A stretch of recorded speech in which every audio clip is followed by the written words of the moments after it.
തിരുവല്ലാമല ഗ്രാമപഞ്ചായത്ത് പ്രതിപക്ഷ parliamentary party നേതാവിന് മറുപടിയുമായി വികസന standing committee chairperson Baby Rajitha. പൊതുജനങ്ങളെ തെറ്റിദ്ധരിപ്പിക്കുന്ന രീതിയിൽ വാർഡ് മെമ്പർ ദിലീപ് പ്രചാരണം നടത്തുകയാണെന്നും ബേബി രജിത ആരോപിച്ചു. ഇന്നത്തെ ബഡ്ജറ്റ് അവതരണത്തിൽ വിമർശനം വന്ന 2-3 കാര്യങ്ങളുണ്ടായിരുന്നു. ആ വിമർശനത്തിൽ ഏറ്റവും പ്രധാനമായിട്ട് എടുത്തു പറഞ്ഞൊരു കാര്യം എന്ന് പറയുന്നത് ബഡ്ജറ്റ് അവതരണത്തിൽ ലൈഫിൻ്റെ എമൗണ്ട് പറഞ്ഞില്ല എന്നതാണ്.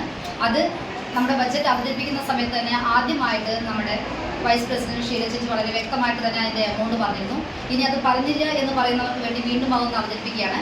PMAYക്ക് വേണ്ടി 31,50,000 രൂപയും ലൈഫ് ഭവന പദ്ധതിക്ക് വേണ്ടി 8 കോടി രൂപയോളം നമ്മളതിന് വേണ്ടി വകയിരുത്തി മാറ്റി വെച്ചിട്ടുണ്ട്.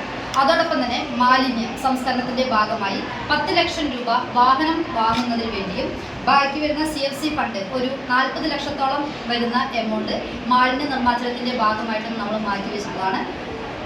പിന്നെ വരുന്ന എടുത്തു പറഞ്ഞ മറ്റൊരു പ്രധാനപ്പെട്ട കാര്യം എന്ന് പറയുന്നത് ഉൽപാദന മേഖലയ്ക്ക് ഒന്നും തന്നെ ചെയ്തില്ല.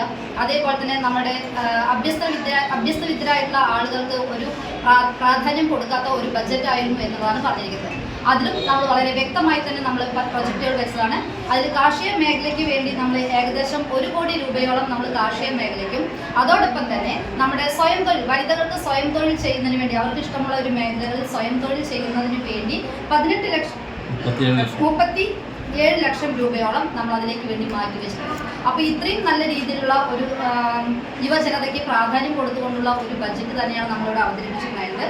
അതോടൊപ്പം തന്നെ നമ്മൾ കാർഷിക മേഖലയ്ക്കും കുടിവെള്ളത്തിന് നമ്മളിതുപോലെ നല്ല പ്രാധാന്യം കൊടുക്കുന്നത്. ഏറ്റവും കൂടുതൽ കുടിവെള്ള പ്രതിസന്ധി എവിടെയാണോ നേരിടുന്നത് ആ മേഖലകളെ ഉൾപ്പെടുത്തിക്കൊണ്ട് തന്നെയാണ് ഏകദേശം 18 ലക്ഷത്തോളം രൂപ നമ്മൾ കുടിവെള്ള പദ്ധതി നമ്മൾ വയ്ക്കുകയും ഒപ്പം ഇനി CFC ഫണ്ട് നമുക്ക് വരാനുണ്ട്. ആ CFC ഫണ്ടും നമ്മൾ CFC ഫണ്ടായിട്ടുള്ള ഒരു 35 ലക്ഷത്തോളം രൂപ അതിലേക്ക് വേണ്ടി കുടിവെള്ള പദ്ധതിക്ക് വേണ്ടിയിട്ട് നമ്മൾ വകയിരുത്തി മാറ്റിയിട്ടുണ്ട്.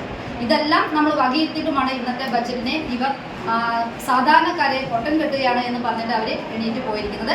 അത് തീർത്തും പൊതുജനങ്ങളെ വിഡ്ഢികളാക്കുന്ന രീതിയിലുള്ള ഒരു ഭാഷ തന്നെയാണ് അവർ പ്രയോഗിച്ചത്. ഒരിക്കലും അത്തരത്തിലുള്ള ഒരു ബഡ്ജറ്റ് അല്ല നമ്മൾ ഇതിവിടെ അവതരിപ്പിച്ചിരിക്കുന്നത്. തീർത്തും പൊതുജനങ്ങളെ ഉൾപ്പെടുത്തിക്കൊണ്ട് ഇനി ഇതിനേക്കാൾ ഉപരി നമ്മൾ ഏറ്റവും കൂടുതൽ പ്രാധാന്യം കൊടുത്താണ് നമ്മുടെ പഞ്ചായത്തിൽ വരുന്ന ആളുകൾക്ക് പൊതുജനങ്ങൾക്ക് സൗജന്യമായിട്ട് അവരുടെ അപേക്ഷകൾ സ്വീകരിക്കാനുള്ള നടപടി നമ്മൾ തുടങ്ങി വെക്കുന്നുണ്ട്. അതും ഇപ്രാവശ്യം നമ്മൾ ബഡ്ജറ്റ് വെച്ച് തന്നെയാണ്.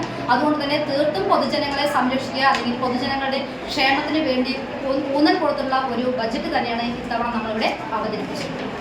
തിരുവല്ലാമല ഗ്രാമപഞ്ചായത്ത് ഭരണസമിതിക്കെതിരെ നിരന്തരം വ്യാജ ആരോപണങ്ങളാണ് പ്രതിപക്ഷ പാർലമെന്ററി പാർട്ടി നേതാവും 12ാം വാർഡ് മെമ്പറുമായ ദിലീപ് പ്രചരിപ്പിക്കുന്നതെന്നും ദിലീപ് പറയുന്ന ഓരോ ആരോപണങ്ങൾക്കും കൃത്യമായ മറുപടി നൽകിക്കൊണ്ടാണ് വികസനകാര്യ standing committee chairperson Baby Rajitha വാർത്താ സമ്മേളനത്തിൽ സംസാരിച്ചത്. ദിലീപിന്റെ പ്രധാന ആരോപണമായിരുന്നു പട്ടികജാതി ഉന്നതികളിൽ അടിസ്ഥാന വികസനത്തിന് ഫണ്ട് അനുവദിച്ചില്ല എന്നത്. എന്നാൽ ലക്ഷക്കണക്കിന് രൂപയാണ് പട്ടികജാതി വികസനത്തിനായി പഞ്ചായത്ത് മാറ്റിവെച്ചിട്ടുള്ളതെന്നും അതെല്ലാം വികസന രേഖയിൽ പ്രതിപാദിച്ചിട്ടുണ്ടെന്നും ബേബി രജിത മാധ്യമങ്ങളെ അറിയിച്ചു. ഓരോ പദ്ധതിക്കും എത്ര തുക മാറ്റിവെച്ചിട്ടുണ്ടെന്ന കൃത്യമായ കണക്കുകൾ നിരത്തിയാണ് ചെയർപേഴ്സൺ സംസാരിച്ചത്. ഗ്രാമപഞ്ചായത്ത് president Krishnaprasad, vice president Sheela Panicker, ജനസമിതി അധ്യക്ഷന്മാരായ പത്മിനി, ഉഷ അകമ്പാടത്ത്, ഭരണപക്ഷ പ്രതിനിധികളായ രശ്മി രഞ്ജിത്ത്, സൗമ്യ സുരേഷ്, മോനിഷ സുജിത്, രജിത ആർബുകൻ എന്നിവർ വാർത്താ സമ്മേളനത്തിൽ പങ്കെടുത്തു.